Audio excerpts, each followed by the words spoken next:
Market లో invest చేసి మీ డబ్బులు డబుల్ చేసుకోవాలనుకుంటున్నారా? సుందరరామిరెడ్డి గారి లైవ్ సెమినార్ కి అటెండ్ అవ్వండి.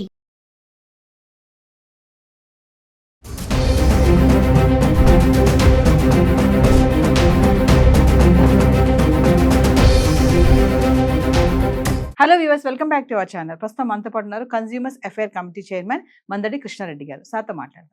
నమస్తే సార్. నమస్కారం అమ్మ. బంగారం ధరలు చూసుకుంటే అలా పైకి వెళ్ళిపోతున్నాయి, అంటే 1,00,000 దాటేస్తాయేమో అనిపిస్తుంది. అంటే ఒకరోజు తగ్గుతుంది, ఒకరోజు పెరుగుతుంది. ఎందుకంటారు ఈ రేట్లు ఎందుకు ఇట్లా పెరగడం తగ్గడం చూస్తుంటే 1,00,000 వరకు వెళ్ళిపోతుంది అంటే ఏం చెప్తారు? అంటే ఇంటర్నేషనల్ మార్కెట్ మీద ఆధారపడి ఉంటుంది అంతా కూడా. మనగా నిర్ణయించాం. బంగారు రేట్లు అనేటువంటివి ఇంటర్నేషనల్ మార్కెట్ నిర్ణయిస్తుంది. దీనికి అనేక రకాల కారణాలు ఉన్నాయి. అదే చెప్పాను కదా, గవర్నమెంట్స్ కొనడం అనేది ఒకేసారి జరుగుతుంటుంది, లేదా పెట్రోలు, ఆయిల్ ఇట్లాంటి వాటి మీద జరిగేటువంటి ప్రైజెస్లో డిఫరెన్స్లో ఉంటుంది. తర్వాత షేర్ మార్కెట్లో ఉండేటువంటి ఒడిదుడుకుల మీద కూడా ఆధారపడి ఉంటుంది. చాలా కారణాలు ఉంటాయి దీనికి. ఒక దేశం తీసుకునేటువంటి నిర్ణయాల మీద ఆధారపడి ఉంటుంది. ఆ దేశం లోపల నుంచి ఇంకొక దేశానికి పంపించేటువంటి బంగారం లోపల, అంటే చట్ట ప్రకారం వచ్చేటువంటి బంగారం కన్నా చట్టం లోపంగా, అంటే వెనుక నుంచి ఏమీ లేకుండా ఎక్కడ ట్యాక్సెస్ పే చేయకుండా వచ్చేటువంటి బంగారు నిలువలు ఎక్కువ వచ్చినప్పుడు ఉండేటువంటి మార్పులు కూడా ఉంటాయి. ఇలా రకరకాల కారణాలు ఉంటాయి.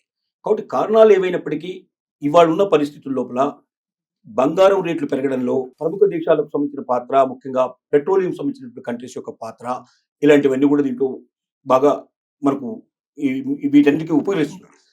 ఇది పెరుగుతుందా తగ్గుతుందా అనేది ఎవరూ చెప్పలేరు. కారణం ఏమిటంటే ధమాల్లో ఒకేసారి పడిపోయే అవకాశాలు కూడా ఉన్నాయి, లేదా ఇది 1,00,000కు దాటి కూడా పోయేటువంటి అవకాశాలు ఉన్నాయి. పెరగదు అని ఎవరు గ్యారెంటీ ఇవ్వలేరు, తగ్గదు అని ఎవరు గ్యారెంటీ ఇవ్వలేరు.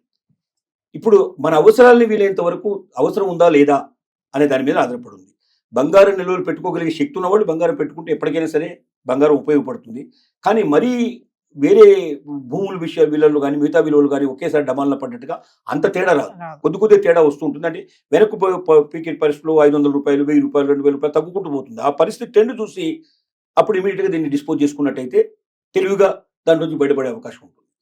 కానీ ఇప్పుడున్న ట్రెండ్ను చూస్తే మాత్రం రేటు బాగా పడిపోతుందని పరిస్థితి మాత్రం ప్రస్తుతానికి కనబట్టలేదు.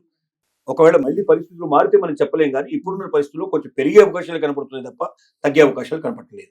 కాబట్టి అవకాశం ఉన్న వాళ్ళు కొనిపెట్టుకోవడంలో తప్పు లేదు. కానీ అవకాశం లేని వాళ్ళు కూడా అప్పు చేసైనా సరే మనం బంగారం కొనుక్కుందామంటే ఆ వడ్డీ కాస్త పెరిగిపోయి చివరికి ఆ బంగారం అమ్మాల్సి వస్తుంది. ఈ ఉన్న ఇల్లు కానీ లేకపోతే ఇంకా ఉన్నవి ఏమన్నా కూడా అమ్ముకోవాల్సిన పరిస్థితులు ఏర్పడతాయి. అలాంటి వాటికి వెళ్ళకూడదు. అవకాశం ఉన్నవాళ్ళు మాత్రం దాన్ని ఉపయోగించుకుంటే దానివల్ల డెఫినెట్గా వెళ్తుంది. కానీ భర్తల్ని పోరి ఇంట్లో భార్యలు ఖచ్చితంగా నాకు ఇంత బంగారం కావాలి, ఎంత బంగారం కావాలి అడిగితే చివరికి ఏం చేస్తాడు? ఒకటి లంచాలకు అలవాటు పడిపోయి దేశాన్ని మొత్తం దోపిడీ చేసే ప్రయత్నం చేస్తాడు, లేకపోతే రెండోది ఏంటంటే అప్పుల పాలైనా చివరికి అప్పులు కట్టలేక ఆత్మహత్యలు చేసుకోవాల్సిన పరిస్థితులు కూడా ఏర్పడతాయి. కాబట్టి కుటుంబాన్ని నాశనం చేసుకోవద్దు. ఈ బంగారం కోసం చెప్పి మనం కుటుంబ పరిస్థితులు విచ్ఛిన్నం చేసుకోవద్దు. చాలా చోట్ల జరుగుతున్నాయి. చాలా మీకు విడాకుల కేసుల లోపల చాలా చోట్ల మేము చూస్తున్నప్పుడు మాకు కనబడేది ఏంటంటే దాదాపుగా ఎక్స్ట్రీమ్గా ఒక మార్జిన్గా తీసుకుంటే ఒక 20% ఆఫ్ ది కేసెస్ లోపల బంగారం చాలా ఎక్కువగా వైటల్ రోల్ ప్లే చేస్తుంది. అంటే బంగారం కోసం బాగా భర్తని హింసించడం, బాగా మరి ఒత్తిడి చేయడం, ఇతరులతో కంపేర్ చేసి వాళ్ళకి అంటున్నాయి, వీళ్ళకి మనకు తెలిసిన వాళ్ళకి ఎంత ఉన్నాయి, వాళ్ళకు ఉన్నాయని చెప్పి మన ఉదాహరణకు చెప్పేసి వాళ్ళని టెంప్ట్ చేయడానికి ప్రయత్నం చేయడం. నువ్వు తేకపోతే నేను నీతో మాట్లాడను, లేదా నేను ఆత్మహత్య చేసుకుంటాను, లేకపోతే నేను సంసారాన్ని విడిపోయి నేను విడాకులు కూడా ఇచ్చేస్తాననే తాకి కూడా బెదిరించినటువంటి స్త్రీలు ఉన్నారు.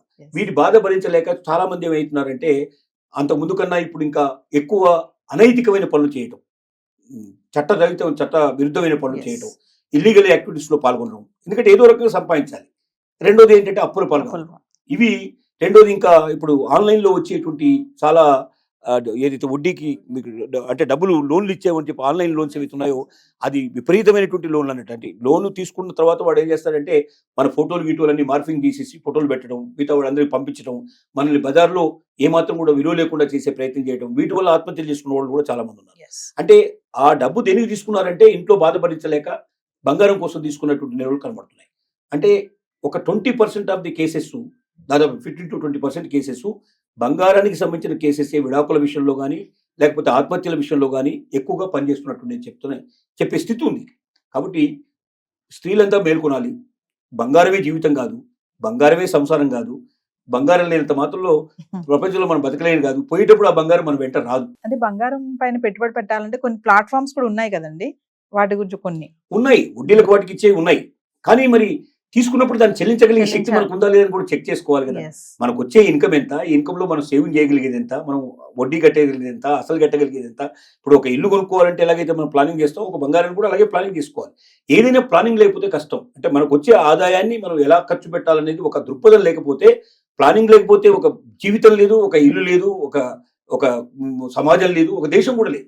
ప్లానింగ్తో పోతున్నప్పుడు మాత్రమే సరి అయినటువంటి పథకం ప్రకారం మనకు వచ్చే ఆదాయాన్ని సరిగ్గా మనం ఖర్చు పెట్టగలిగే కెపాసిటీ మనకు ఉన్నప్పుడు మాత్రమే మనం సంతృప్తికరమైన జీవితం, సుఖవంతమైన జీవితం మనం ఖచ్చితంగా మనం గడపగలుగుతాం. లేకపోతే కోరి కష్టాలు తెచ్చుకొని, కోరి బాధలు తెచ్చుకొని, చివరికి ఆ బాధల నుంచి బయటపడలేక చివరికి నిరాశ ఒక నిస్పృహతోటి జీవితాన్ని గడపడం కానీ, లేకపోతే జీవితం నుంచి నిష్క్రమించడం కానీ ఇలాంటివన్నీ జరుగుతాయి. అంటే కోరి తెచ్చుకునే బాధలు తెచ్చుకుని తెచ్చుకొని. ఈ బాధల నుంచి మనం ఉపశమనం లభించాలంటే ముఖ్యంగా మహిళలు చాలా తెలివి కలిగిన వాడు కావాలి, జాగ్రత్తగా ఆలోచించాలి. అనవసరమైన వాటిని టెంప్ట్ అయిపోయి వాడకుంది వీళ్ళకుందని ఇతరులను చూసి మనం ఆశపడటం కానీ, ఆలోచించడం కానీ చేసి కుటుంబం మీద ఒత్తిడి తీసుకొచ్చే ప్రయత్నం, భర్త మీద ఒత్తిడి తీసుకురావడం చేసినట్టయితే తద్వారా కోరి కష్టాలు తెచ్చుకుని తన సంసారాన్ని తానే విచ్ఛిన్నం చేసుకునే పరిస్థితి ఏర్పడుతుందని మాత్రం చెప్పగలను. నమస్తే.